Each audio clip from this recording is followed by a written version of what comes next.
akan memaparkan materi mengenai manajemen ASN di Indonesia dan Korea Selatan. Selamat menyaksikan. Di era transformasi digital, tuntutan pelayanan publik yang cepat, responsif, dan akuntabel membuat manajemen ASN menjadi sangat penting dalam mendukung reformasi birokrasi dan efektivitas administrasi publik. Salah satu aspek utamanya adalah rekrutmen ASN, karena kualitas aparatur menentukan kinerja pemerintahan. Korea Selatan sering dijadikan contoh keberhasilan reformasi birokrasi karena menerapkan sistem rekrutmen berbasis merit, transparan, kompetitif, dan minim intervensi politik, sehingga menghasilkan aparatur yang profesional. Sementara itu, Indonesia sebenarnya telah memiliki dasar hukum melalui Undang-Undang Nomor 5 Tahun 2014 tentang ASN yang mengatur sistem merit, namun dalam praktiknya masih menghadapi berbagai tantangan, seperti subjektivitas, budaya birokrasi yang lama, dan belum optimalnya penerapan meritokrasi. Oleh karena itu, perbandingan sistem rekrutmen ASN Korea Selatan dan Indonesia menjadi penting untuk memahami perbedaan implementasi serta mencari praktik terbaik dalam meningkatkan kualitas birokrasi di Indonesia. Bagaimana perbedaan rekrutmen ASN di Indonesia dan Korea Selatan? Di Indonesia, rekrutmen ASN sudah menggunakan prinsip sistem merit dan dilakukan secara terbuka melalui seleksi CPNS berbasis teknologi seperti Computer Assisted Test. Tahapannya meliputi seleksi administrasi, seleksi kompetensi dasar, dan seleksi kompetensi bidang. Namun, dalam praktiknya masih terdapat kendala seperti belum optimalnya penerapan sistem merit dan adanya penilaian yang belum sepenuhnya objektif. Sementara itu, di Korea Selatan, rekrutmen ASN dikenal sangat kompetitif dan konsisten berbasis merit. Seleksi dilakukan melalui ujian nasional, ujian lanjutan berbasis esai atau analisis, dan wawancara yang ketat. Sistem ini didukung pengawasan yang kuat sehingga lebih transparan dan minim nepotisme. Kedua negara tersebut menerapkan sistem merit, tetapi Korea Selatan lebih unggul dalam konsistensi pelaksanaannya. Tahapan seleksi ASN di Korea Selatan dilakukan secara berlapis dan sangat kompetitif untuk memastikan hanya kandidat terbaik yang lolos. Berdasarkan kajian dalam jurnal, tahapan tersebut meliputi yang pertama yaitu ujian tertulis. Ujian tertulis itu adalah tahap awal berupa ujian nasional yang menguji kemampuan akademik, logika, dan pengetahuan umum. Ujian ini dikenal sangat sulit dan menjadi penyaring utama dalam proses seleksi. Yang kedua yaitu ada ujian lanjutan. Peserta yang lolos tahap awal akan mengikuti ujian lanjutan berbasis esai atau analisis. Tahap ini itu untuk bertujuan mengukur kemampuan berpikir, kritis, analitis, serta pemecahan masalah. Yang ketiga ada wawancara.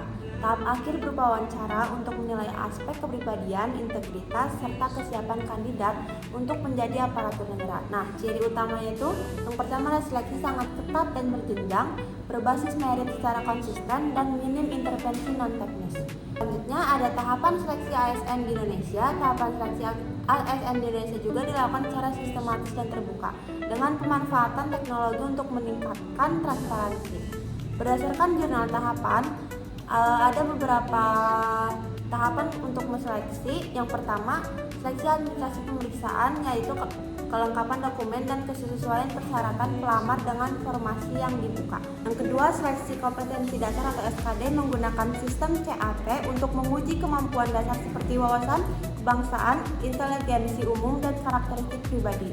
Yang ketiga, seleksi kompetensi bidang atau SKD menguji kompetensi teknis sesuai bidang jabatan yang dilamar, dapat berupa tes, tertulis, praktik, atau wawancara tergantung instansi. Nah, ciri utamanya itu lebih terbuka dan masif implementasi merit, sistem masih perlu penguatan. Transparansi dan meritokrasi Korea Selatan. Korea Selatan berhasil membangun sistem rekrutmen ASN yang menekankan prinsip transparansi dan meritokrasi secara konsisten.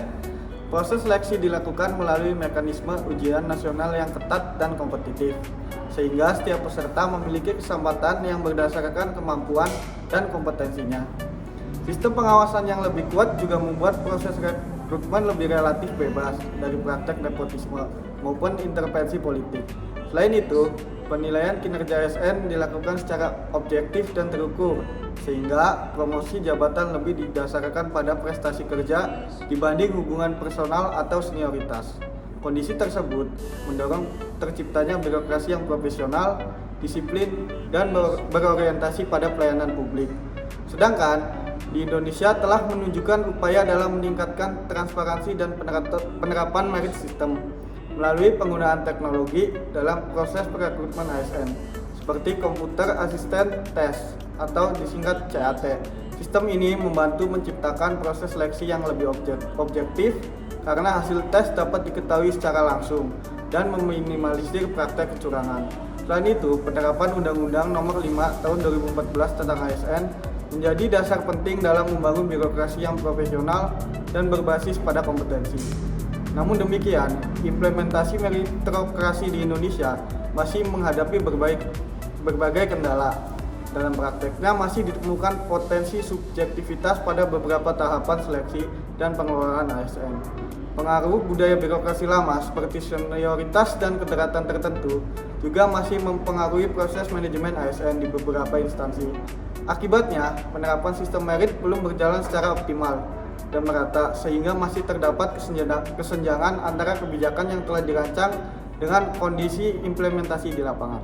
Sistem rekrutmen ASN Indonesia memiliki kelebihan dalam aspek transparansi dan pemanfaatan teknologi. Penggunaan Computer Assisted Test atau CAT membuat proses seleksi menjadi lebih terbuka dan objektif dan efisien dibandingkan sistem sebelumnya.